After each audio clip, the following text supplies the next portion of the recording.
Hola niños, Dios los bendiga. Todos sus maestros de educación cristiana les mandamos un fuerte abrazo. Y estamos listos para estudiar con ustedes una historia de la Biblia que ocurrió en 7 días. ¿De qué historia crees que se trate? Aquí tienes una pista. Muy bien, es la historia de la creación. Para comenzar, oremos juntos.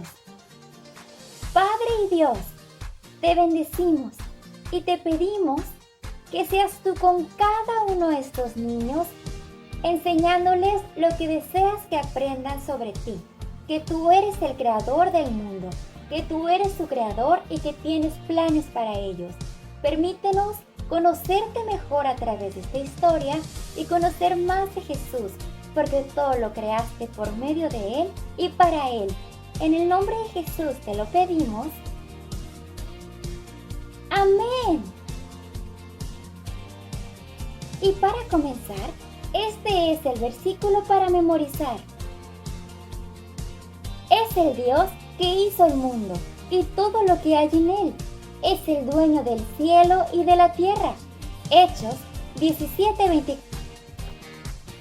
Ahora, dilo conmigo. Es el Dios que hizo el mundo y todo lo que hay en él. Es el dueño del cielo y de la tierra. Hechos 17:24. Ahora estamos listos para comenzar. Y hagamos algo juntos. Peque, cierra tus ojos. ¿Listo? Y dime, ¿qué es lo que ves? No ves nada, ¿cierto? Ahora, abre tus ojos de nuevo. Cuando tenías tus ojos cerrados, todo estaba muy oscuro. Oscuridad total. Bueno, así era todo hasta que Dios dijo que sea la luz. Y en ese momento fue la luz. Y Dios consideró esto es bueno. A las tinieblas Dios llamó noche y a la luz día. Y todo esto fue parte del primer día. Después, Dios dijo que exista el firmamento en medio de las aguas y que las separen. Y así sucedió. Dios hizo el firmamento y separó las aguas que están abajo de las aguas que están arriba. Dios creó el cielo. Y la creación del cielo fue el segundo día. Dios dijo que las aguas debajo del cielo se reúnan en un solo lugar y que aparezca lo seco. Y a lo seco Dios llamó tierra. Y Dios consideró esto es bueno. Además, Dios creó toda la vegetación existente y mandó que los árboles diesen fruto acorde a su especie. Y Dios consideró esto es bueno. Todo lo anterior pasó en el tercer día. Y dijo Dios, que haya luces en el firmamento que separen el día de la noche. Y creó el sol para el día y la luna para la noche, además de todas las estrellas. Y Dios consideró esto es bueno. Esto ocurrió en el cuarto día. Y Dios dijo que rebosen las aguas de animales, de seres vivos, y creó muchísimos animales de diferentes tipos, colores y formas. Y también Dios decidió que hubiera animales volando por los aires y creó las aves del cielo. Y Dios consideró esto es bueno. Y esto fue el quinto día. Dios dijo que produzca la tierra seres vivientes. Es decir, si sabes de qué animal se trata de solo escucharlo, solo di su nombre en voz alta.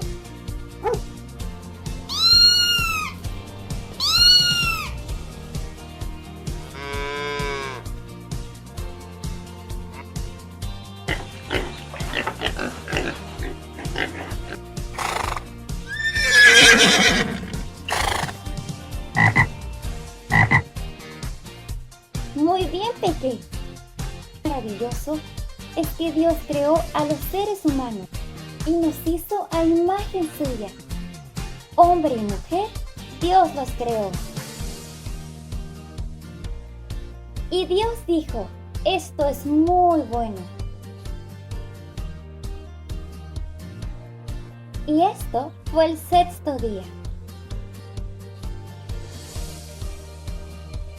Cuando Dios terminó de crear los cielos y la tierra y todo lo que hay en ellos, Dios descansó. Es una historia sorprendente cómo Dios es todopoderoso y creó todas las cosas con su palabra. Dios creó todas las cosas buenas porque Él es bueno. Así que, Peque, la siguiente vez que salgas al patio de tu casa o que veas un árbol,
Dios los bendiga a cada uno de ustedes. Estamos una vez más aquí en este lugar.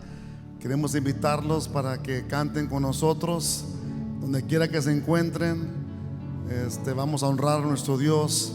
Vamos a pedirle que Él esté en este lugar, en su lugar donde están. Vamos a orar en este tiempo. Padre, queremos honrarte, queremos bendecirte. Gracias porque tu misericordia se ha renovado una vez más para con nosotros. Hoy, Señor Jesús, tu misericordia se ha renovado para con nosotros. Padre, en cada corazón, cada vida, Señor, cada hogar, cada auto, oficina donde estén escuchando esto y viendo esto, Dios, que tú puedas extender tu mano poderosa hacia esa persona, hacia esa familia, y toques esta mañana los corazones, Señor Jesús. Queremos honrarte y bendecirte en todo lo que hagamos, Dios. Padre, quiero pedirle en este momento por cada familia, en este tiempo tan difícil que estamos pasando, Dios, que tú obres, que tú nos cuides, que tú nos protejas, Dios.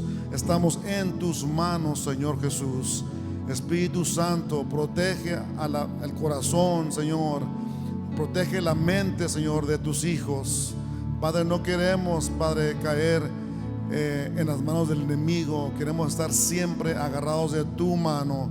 Estamos confiando en ti, confiando en tu palabra que dice: clama a mí y yo responderé. Y clamamos a ti en este momento, Dios, creyendo que tú estás escuchando y creyendo que tú te vas a levantar y vas a responder al clamor de tus hijos. Te honramos, te bendecimos y te daremos siempre en ti, en todo momento, en todo tiempo, la honra y la gloria, porque tú sigues siendo Dios. Amén y amén. Dios está en control de tu vida, de mi vida, y Jesucristo todo lo hace perfecto. Las obras de Dios son perfectas, su voluntad es perfecta, sus tiempos son perfectos. Vamos a cantar a ese Dios maravilloso, incomparable y perfecto. Cante con nosotros en este tiempo.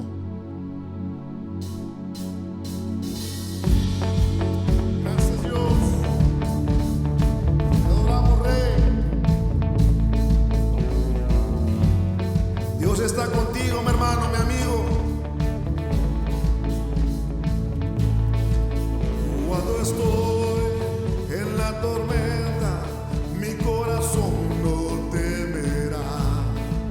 Y cuando estoy desesperado, tu mano no me soltará. Cuando me encuentro sin aliento, cántale. Yo sé que todo siempre tú lo haces bien. Yo sé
Cristo no hay nadie más que pueda salvar,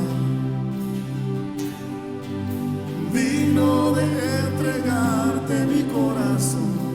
Vivo por ti, vivo por ti. Santo como tú no hay nadie, Dios incomparable. Abre tú mis ojos, Cristo.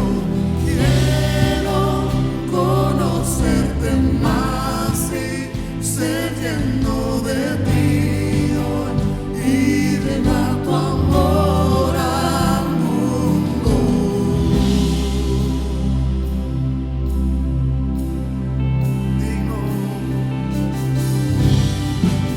Digno de recibir toda adoración, digno de recibir hoy esta canción, digno de entregarte mi corazón. Vivo por ti,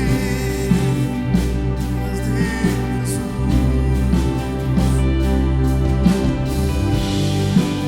Cristo Jesús, no hay otro nombre igual. Cristo no hay nadie más que pueda salvar, digno de entregarte mi corazón. Vivo por ti, vivo por ti, Dios. Eres santo y santo como tú no hay nadie, Dios incomparable. Abres tú mis ojos, Cristo. Quiero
obra de Jesucristo, nuestra salvación.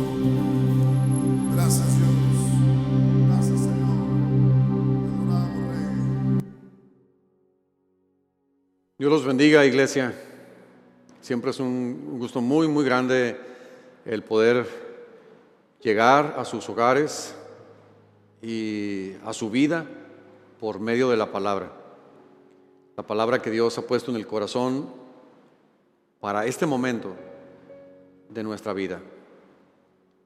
Y hay cosas que a veces nosotros no podemos entender. ¿Por qué esta palabra en este momento? Pero Dios lo sabe. Así que yo le invito para que con humildad y con mucha atención y disposición del corazón recibamos lo que Dios quiere hablarnos. Para ello le pido que me acompañe al libro de Apocalipsis, en el capítulo 3, en el versículo 14. Apocalipsis en sus primeros capítulos tiene mensajes de Dios, de Cristo, a 7 iglesias en particular que se encontraban en esa área. A cada uno les habla por sus características y por sus condiciones en las que se encuentran. Y en el capítulo 3, verso 14, toca el turno a la iglesia de Laodicea. Y dice la Biblia: y escribe al ángel de la iglesia en Laodicea: he aquí el Amén, el testigo fiel y verdadero, el principio de la creación de Dios, dice esto: yo conozco tus obras, que ni eres frío ni caliente. Ojalá fueses frío o caliente. Pero por cuanto eres tibio y no frío ni caliente, te vomitaré de mi boca. Porque tú dices: yo soy rico y me he enriquecido, y de ninguna cosa tengo necesidad. Y no sabes que tú eres un desventurado, miserable, pobre, ciego y desnudo.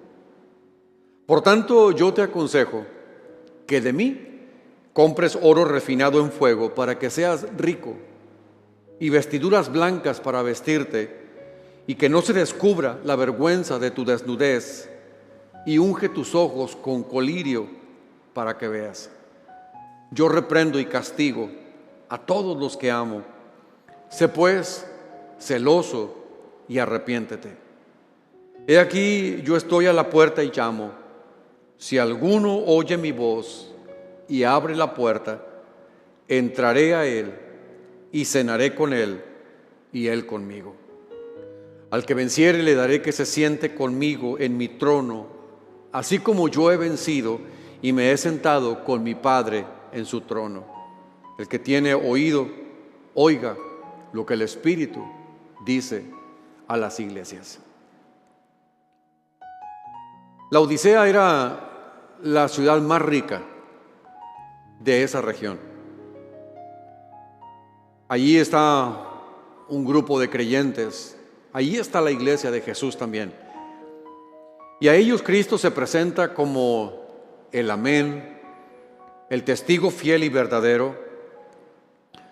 Pero luego entrega un mensaje introductorio a esta iglesia que no es muy halagador escucharlo, que es muy difícil recibirlo. Y Jesús les dice a esta iglesia: yo conozco tus obras, que ni eres frío ni caliente, sino tibio. Para entender el por qué Jesús usa esta terminología para con ellos, que sin duda alguna para ellos era comprensible y familiar, tenemos que entender que la ciudad de Laodicea se encontraba entre 2 ciudades llamadas Colosas, y la otra se llamaba Hierápolis. Colosas estaba ubicada en un valle, y de las montañas le llegaban arroyos de aguas frías. Pero en Hierápolis brotaban manantiales de aguas termales minerales. Unas revigorizaban siendo aguas frescas, frías, que venían de la montaña. Las otras tenían propiedades curativas. Los de la Odisea entendieron el lenguaje de Jesús y sabían que había dos tipos de aguas, las aguas frías y las aguas calientes, y que ambas eran saludables, eran buenas, eran necesarias, hacían un aporte a las ciudades. El problema era en el tiempo cuando el río Liceo, que suplía de agua a la Odisea, se secaba.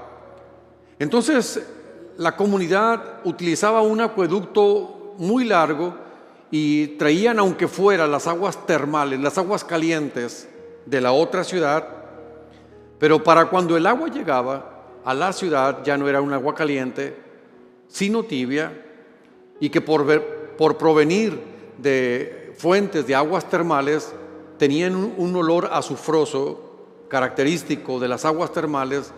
Y quienes han tenido la oportunidad de estar en ellas saben que hay un momento en el que se torna desagradable el estar oliendo esas aguas por la enorme cantidad de minerales azufrosos que contienen. Se dice que estas aguas traídas desde lejos frecuentemente enfermaban a los pobladores.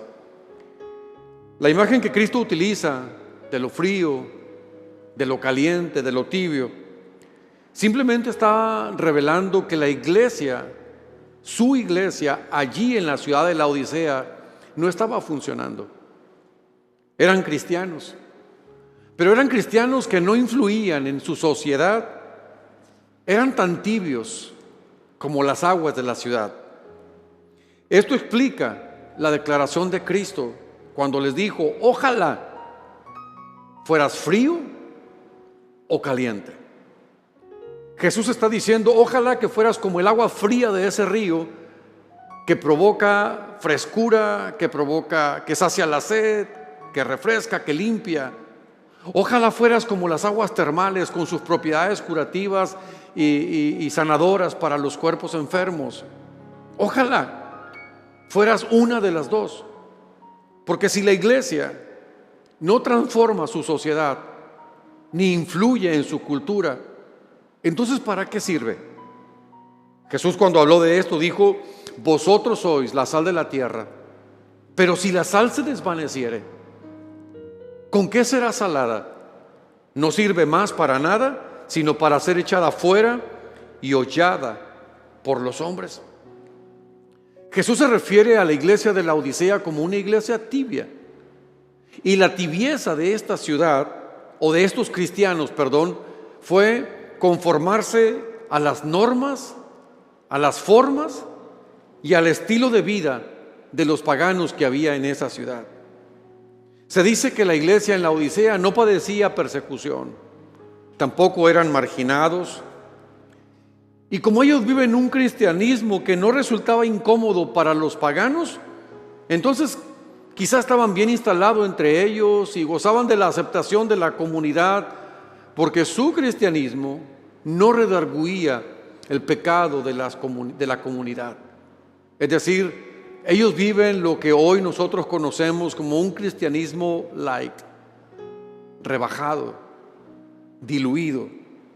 Ante esto, Cristo los reprende. Los reprende y les dice: tú dices, yo soy rico y me he enriquecido y de ninguna cosa tengo necesidad. Ciertamente no es un pecado que un individuo o una iglesia sea rica. La Biblia no tipifica riqueza o pobreza como categorías morales. En Deuteronomio capítulo 8 Dios habla acerca del tema y dice: sino acuérdate de Jehová tu Dios, porque Él te da el poder para hacer las riquezas, a fin de confirmar su pacto que juró a tus padres, como en este día.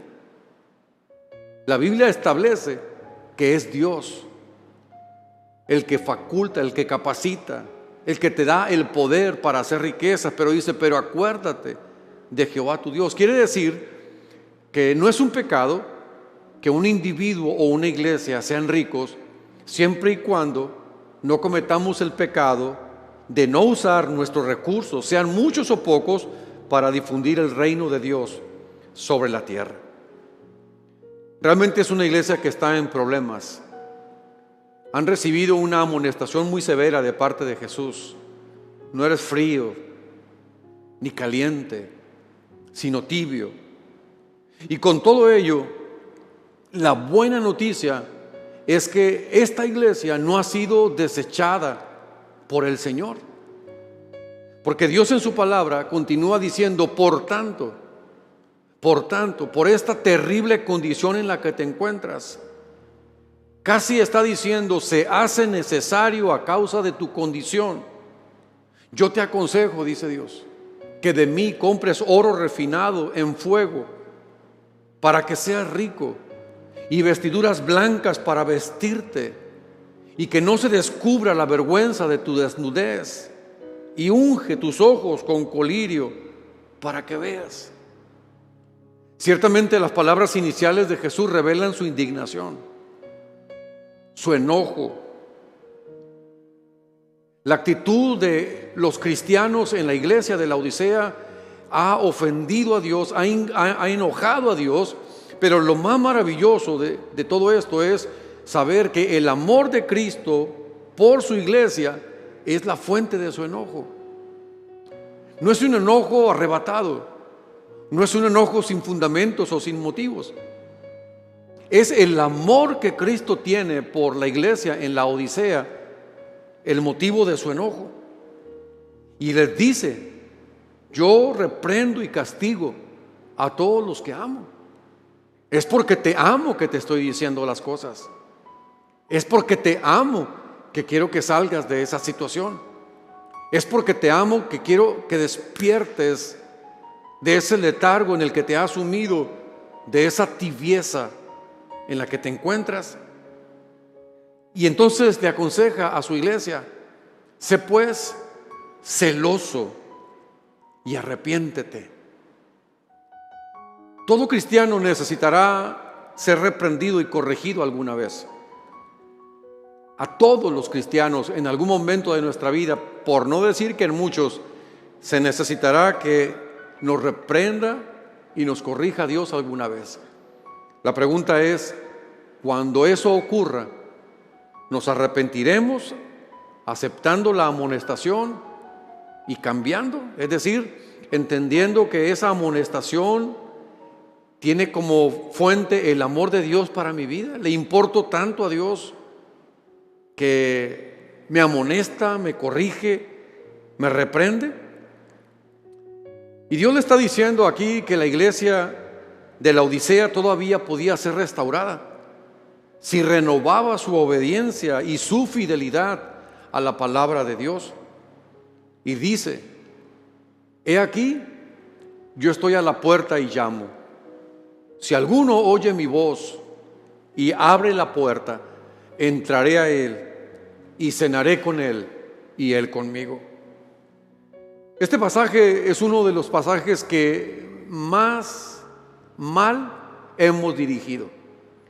Generalmente hemos utilizado este pasaje refiriéndonos a aquellos que no conocen al Señor, que no tienen una relación con Él, que están en las tinieblas, en la oscuridad, ajenos a los pactos y las promesas. Pero la verdad es que esto no es así, que este es un pasaje dirigido a la iglesia, al pueblo de Dios.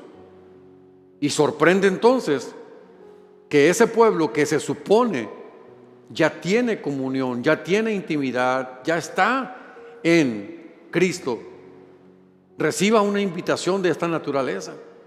Yo estoy a la puerta y llamo. Y sorprende que Dios tenga que decir a su iglesia, y si alguno oye mi voz, si alguno oye mi voz y abre la puerta, entraré a él y cenaré con él y él conmigo. Vea por favor hasta qué grado de tibieza había llegado esta comunidad cristiana, que Dios tenga que decir, estoy a la puerta. Casi infiriendo que está externo a,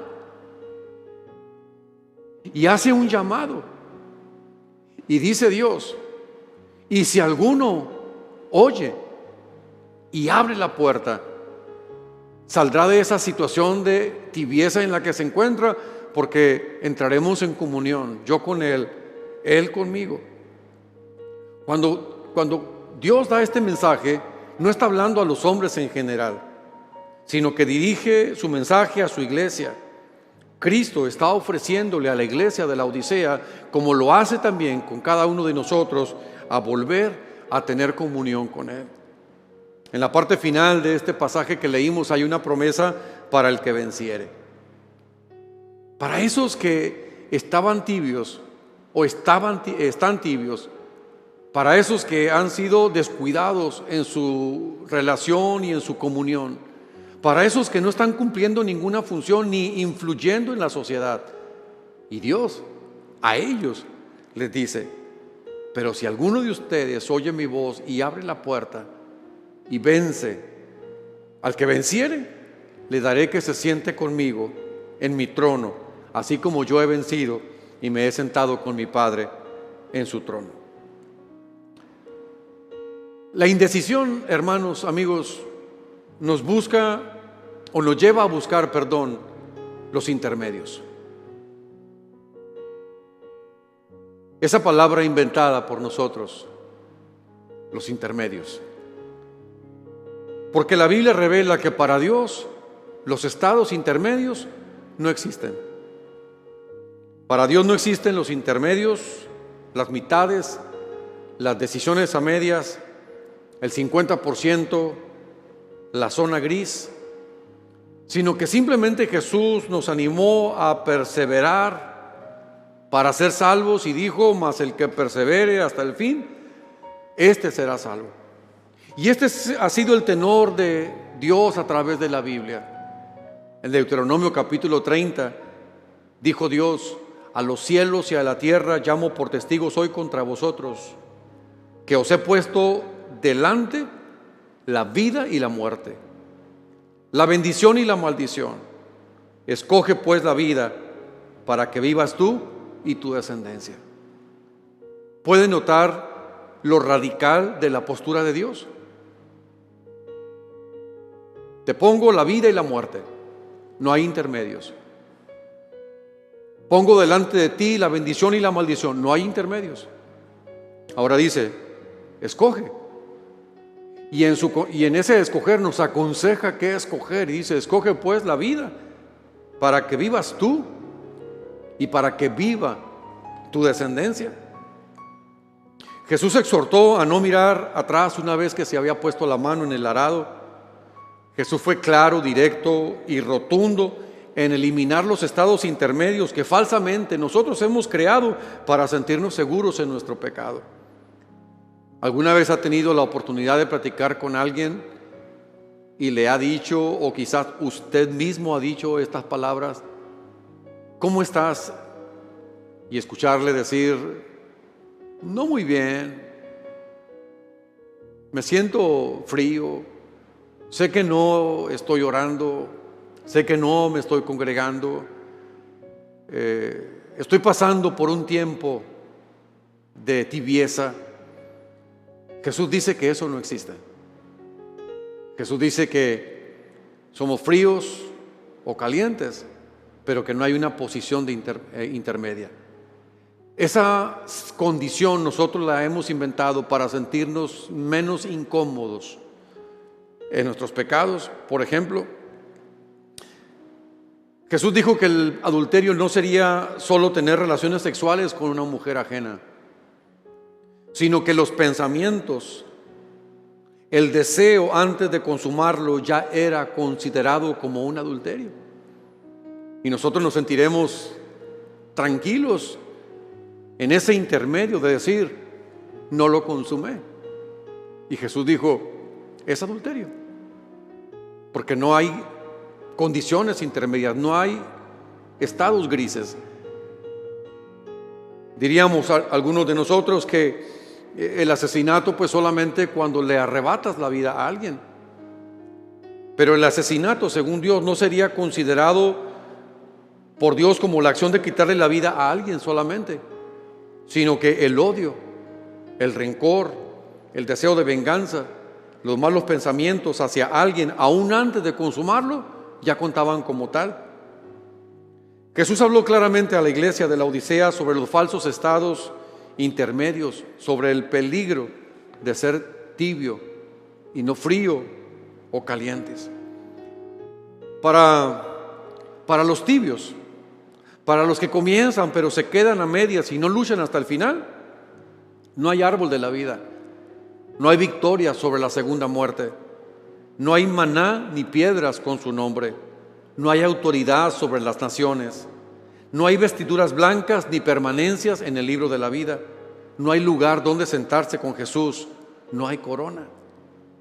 Porque detrás de cada recompensa para la iglesia, antes de cada recompensa está escrito: al que venciere, al que venciere, al que venciere.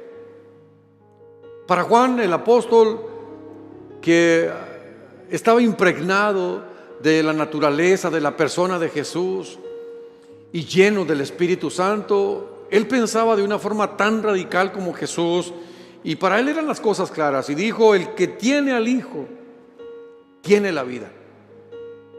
El que no tiene al Hijo de Dios no tiene la vida. El que cree en el Hijo tiene vida eterna, pero el que rehúsa creer en el Hijo no verá la vida, sino que la ira de Dios está sobre él. Y mensajes como este chocan en el pensamiento de tanta gente. Esa gente que dice: bueno, ciertamente no soy un cristiano que sirve a Dios, ciertamente no estoy sirviendo a Dios, pero tampoco soy tan malo, tampoco soy una fea persona en este mundo. Y la gente cree que ha encontrado, porque ha construido un lugar intermedio. Para Juan era sencillo el asunto: el que tiene al Hijo tiene la vida, y el que no tiene al Hijo no tiene la vida. El que cree en el Hijo tiene vida eterna, pero el que rehúsa creer en el Hijo no verá la vida, sino que la ira de Dios está sobre él. En Apocalipsis nosotros encontramos 7 mensajes a 7 iglesias en Asia: Éfeso, Esmirna, Pérgamo, Tiatira, Sardis, Filadelfia y la Odisea.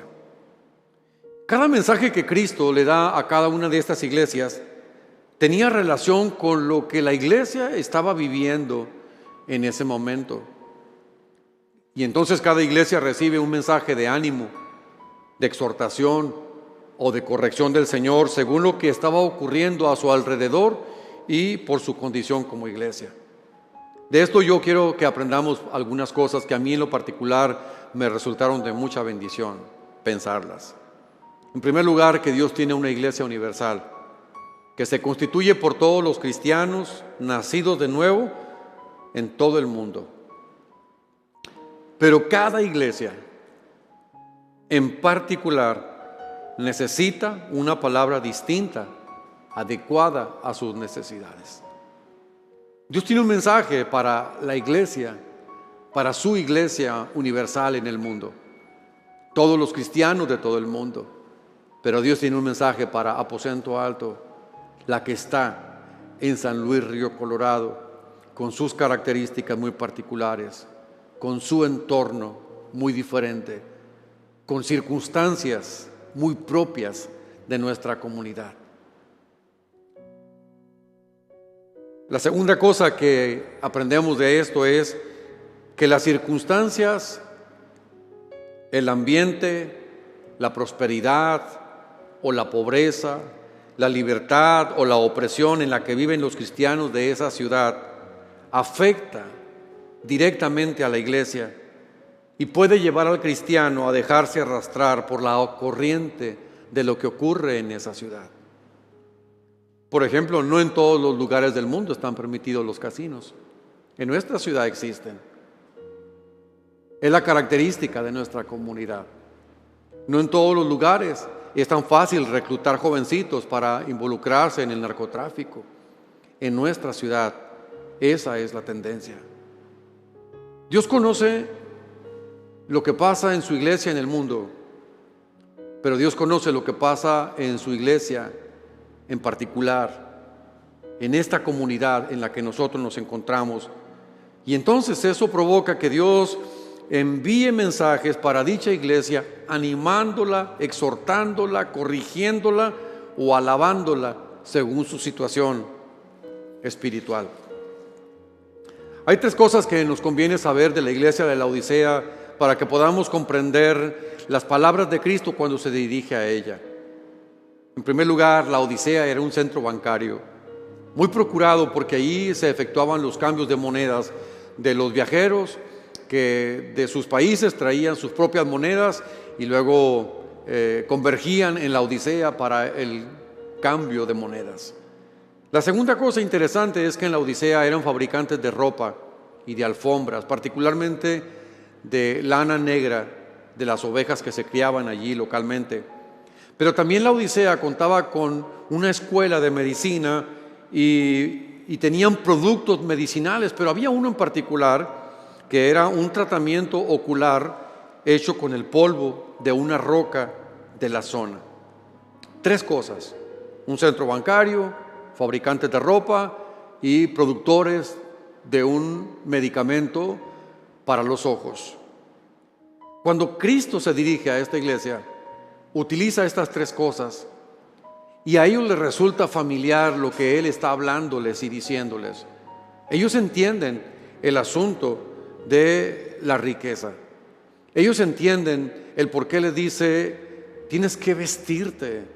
Ellos entienden por qué Jesús habla de un colirio para ungir los ojos, para poder ver.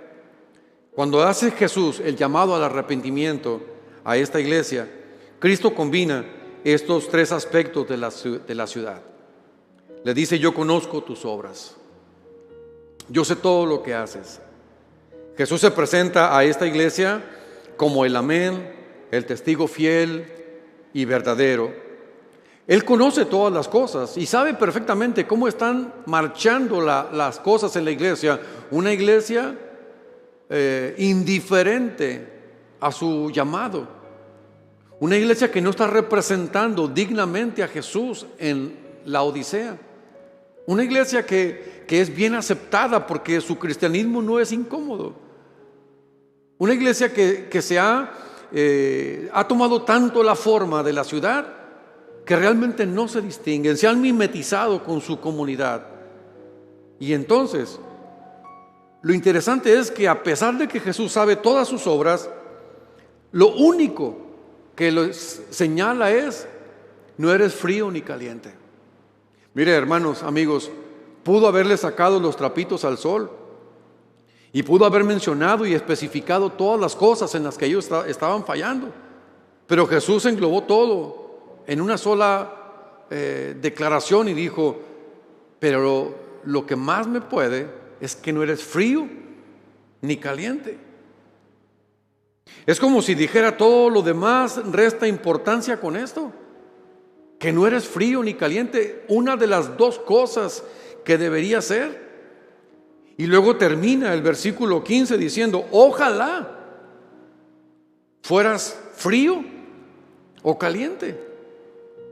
Ojalá indica un vivo deseo que suceda lo que se ha dicho o lo que se dirá a continuación.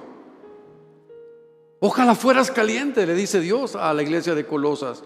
Cuando dice caliente, es la misma palabra que se utiliza para describir a Apolos y que dice que era de espíritu fervoroso, se podría decir de espíritu caliente. Es la misma palabra que utiliza Pablo en Romanos capítulo 12 cuando dice que seamos fervientes en espíritu. O como los discípulos de Emaús cuando decían, no ardía nuestro corazón mientras nos hablaba en el camino y cuando nos abría las escrituras.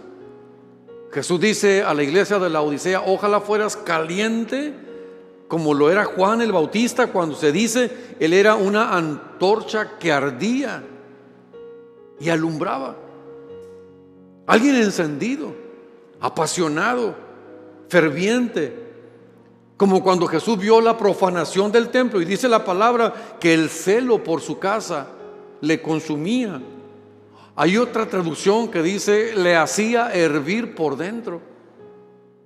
Eso es caliente. Ese es el llamado de Dios a su iglesia. La iglesia de la Odisea está pasando por una crisis, han perdido el rumbo, se han concretado a la obtención de satisfactores, se sienten cómodos, son respetados, no hay persecución.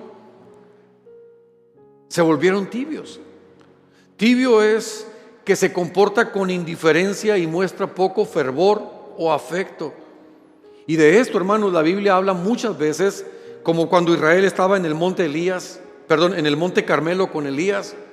Y entonces les dijo Elías: ¿hasta cuándo seguirán indecisos, titubeando entre dos opiniones? Si el Señor es Dios, pues síganlo. Pero si Baal es el verdadero Dios, entonces síganlo a él. Sin embargo, la gente se mantenía en absoluto silencio. Esa fue la frustración del profeta Elías. Encontrar esa ambigüedad. Esos que se decían temerosos de Dios, pero cuando les convenía acudían a Baal. Y entonces vino el profeta Elías y, lleno del Espíritu Santo, dijo: ha llegado el momento de la definición. Es tiempo de definición. No existe esa condición intermedia que ustedes se han inventado, les dijo Elías. Tomen partido. Si Jehová es Dios, entonces síganlo a él. Pero si Baal es el verdadero Dios, entonces síganlo. ¿Y sabe qué? Su frustración aumenta cuando dice la Biblia: sin embargo, la gente se mantenía en absoluto silencio. Esto hace referencia a la misma indecisión que mencionó Jesús al decir que nosotros no podemos servir a dos señores. Hace referencia a la generación de muchachos que se sientan en las plazas sin hacer absolutamente nada, como dice Mateo capítulo 11. Y está hablando de una generación indiferente que no toma decisiones cuando Dios habla. Ojalá fueras frío o caliente, ojalá que fueras como el río fresco que baja de la montaña, o que fueras como el agua caliente de las fuentes termales, porque ambas cumplen un propósito muy bueno. Dios quiere un pueblo ardiente en su relación con Él. Pablo le decía a Timoteo: yo te aconsejo que avives el fuego del don de Dios que está en ti por la imposición de mis manos. Pero dice Dios: pero por cuanto eres tibio, te vomitaré de mi boca. Es muy desagradable la figura utilizada.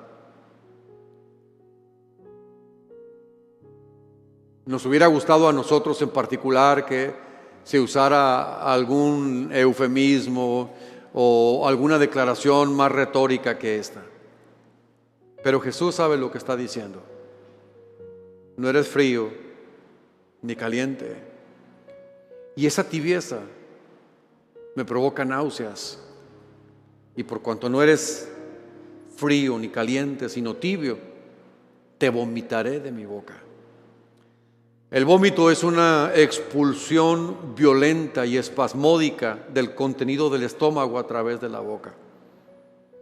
Y la sensación que se tiene justo antes de vomitar se llama náusea.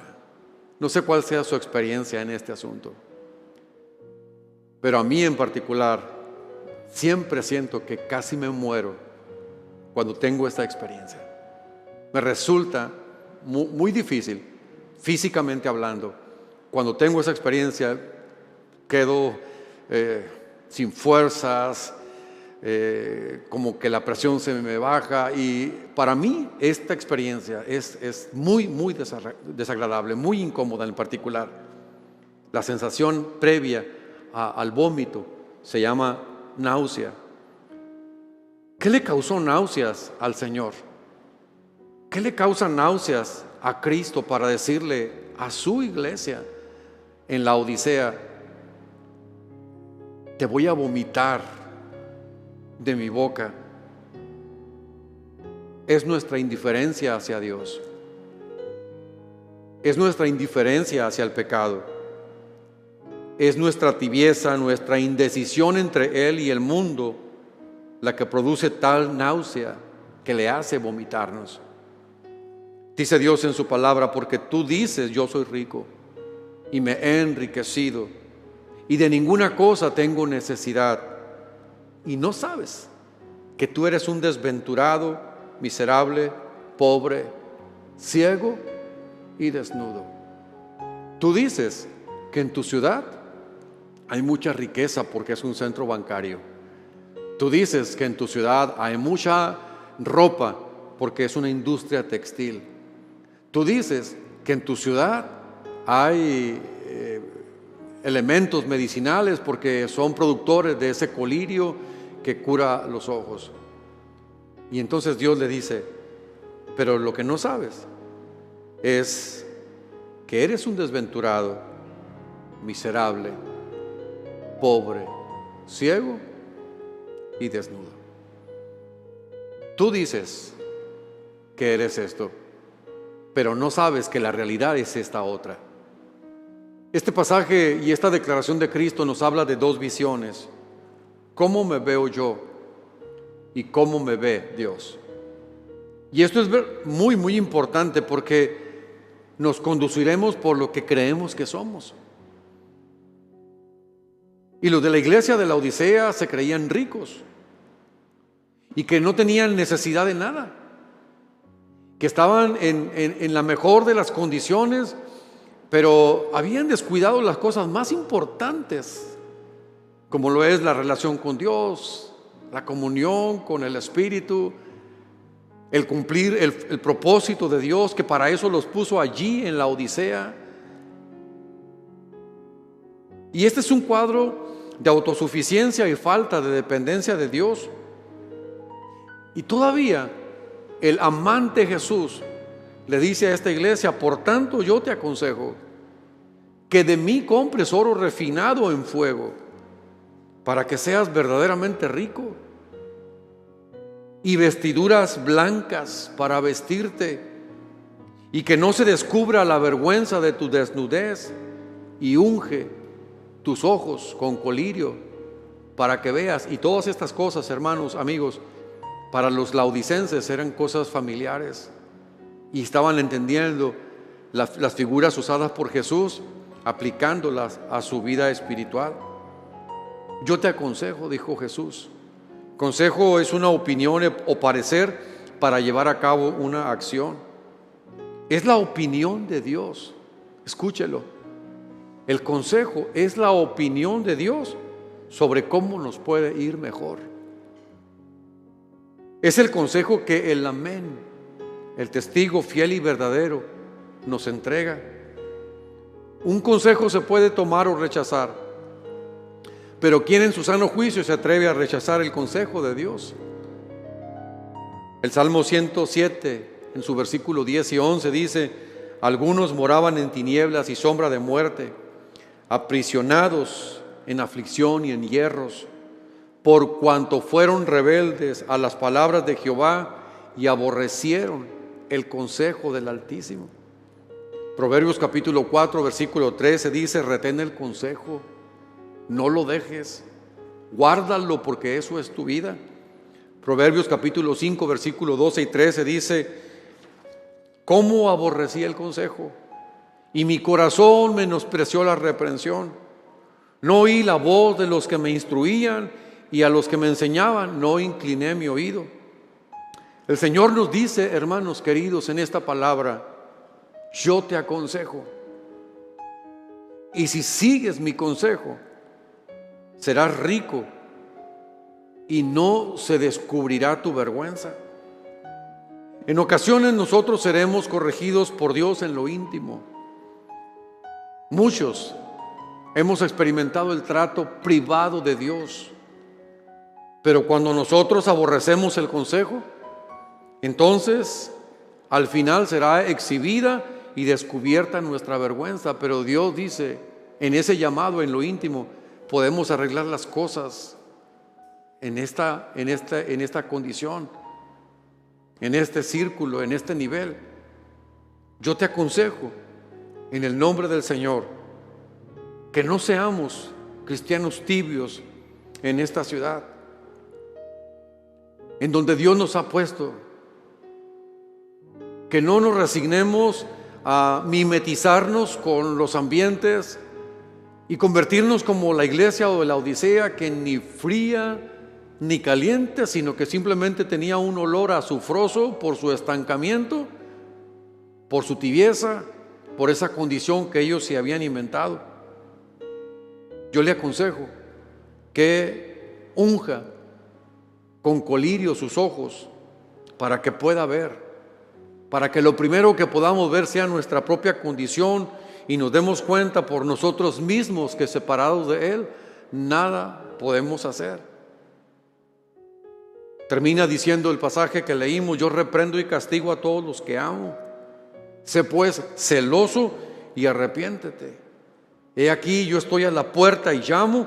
Si alguno oye mi voz y abre la puerta, entraré a él y cenaré con él y él conmigo. Esto habla de corrección, de disciplina, de arrepentimiento, pero también habla de amor, habla de amistad, habla de Dios llamando a nuestra propia puerta. Sé pues celoso. Está diciendo Dios: quiero verte arder, quiero verte en el fuego del Espíritu, quiero ver de nuevo ese fuego de Dios que quema, que purifica, que te impele a hacer la voluntad de Dios. Y dice Dios: y arrepiéntete.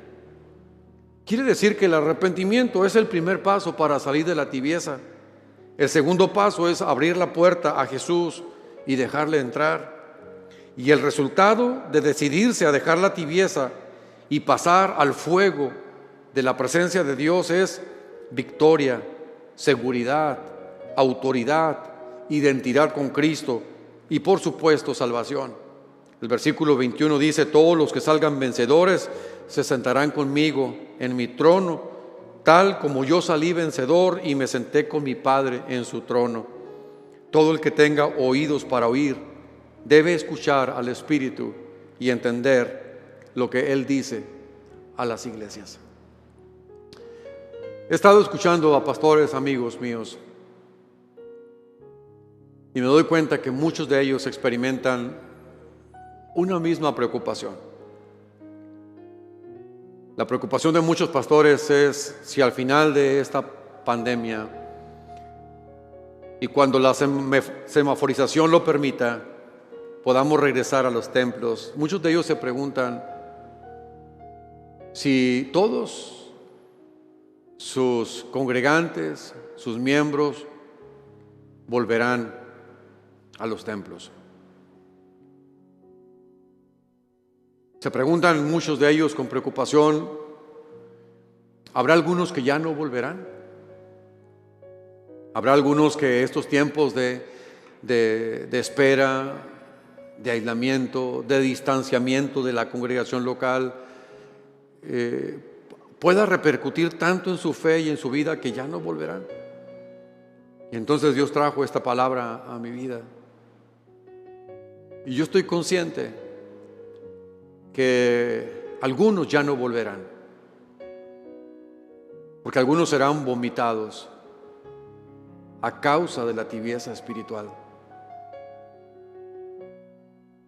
Este es un llamado al pueblo de Dios en cualquier parte del mundo para no permitir que nosotros, tú que me estás escuchando y yo, seamos de esos que provocan tal náusea a Dios que Él tenga que decir: los vomitaré de mi boca. Este es un momento en el que nosotros tenemos que atender al llamado de Dios, saber que está en juego lo más importante de nuestra vida, como lo es la eternidad. Que el tiempo pasa y que el mundo pasa y sus deseos, pero que el que hace la voluntad de Dios permanece para siempre. Amados hermanos, iglesia, aposento alto, yo le animo para que usted se niegue, se resista, para que usted no permita ser uno de los tibios que serán expulsados, que serán vomitados, sino que cuando todo esto haya terminado, podamos estar alegres y gozosos en la casa de Dios, celebrando la bondad de Dios, exaltando su nombre, congregándonos de nuevo y poder decir qué bueno, qué maravilloso, qué bendición es habitar los hermanos juntos en armonía. Que podamos decir, yo me alegré con los que me decían, a la casa de Jehová iremos. Es un tiempo en el que nosotros tenemos que avivar el fuego del don de Dios que está en nosotros. Son tiempos de definición. Yo mismo he experimentado esta preocupación como pastor, como responsable en algunos sentidos delante de Dios por la iglesia que pastoreo.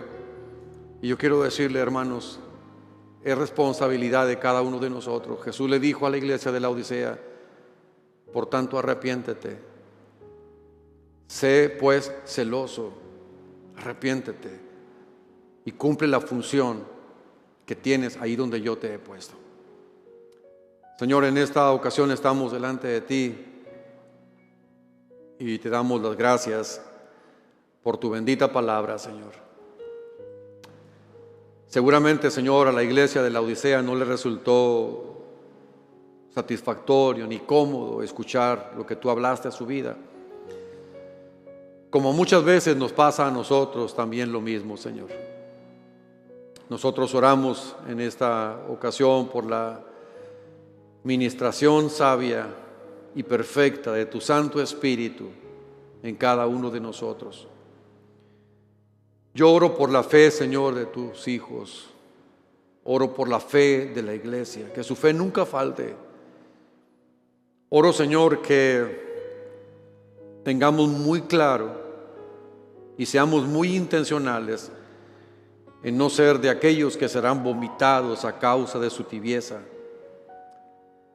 sino que podamos perseverar, Señor, perseverar hasta el fin, con la misma pasión, con la misma intensidad, ya sea fríos o calientes, pero cumpliendo, Señor, ese propósito de bendición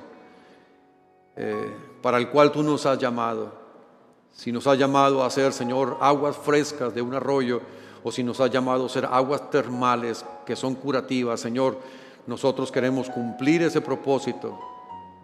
Yo te pido en el nombre de Jesús que si alguien, Señor, se encuentra en un tiempo de crisis en su fe, tú le fortalezcas, tú lo animes, y que esta palabra, Señor, nos haga despertar y ponernos alertas ante los tiempos y ante los ataques del diablo en contra de nosotros, Señor.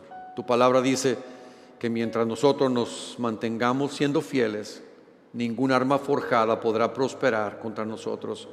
Y tu palabra dice que ni las puertas mismas del infierno podrán prevalecer contra la iglesia.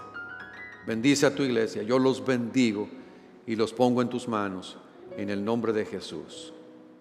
Amén. Iglesia querida, reciba esta palabra, guárdela en su corazón. Deseo con todo mi ser volvernos a ver juntos en la casa de Dios. Entre tanto, mantengámonos siendo fieles, no deje de congregarse de esta manera que lo estamos haciendo. Son las posibilidades que tenemos y esperamos verle aquí todos los miércoles a las 7 de la tarde y los domingos a las 10 de la mañana.